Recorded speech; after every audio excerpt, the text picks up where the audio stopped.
passive popping that occurs in a normal range of motion is because of the higher fascial and muscular tension that often increases in our tired and stressed bodies. Some days we move our arms in a circle and there is no sound, and other days after a day of hard work we stretch and hear a pop.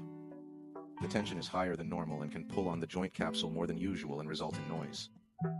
This is a natural type of reset that occurs to discharge some accumulated tension. If you're moving smoothly and deliberately through your exercise and noises occur, it is usually nothing to worry about.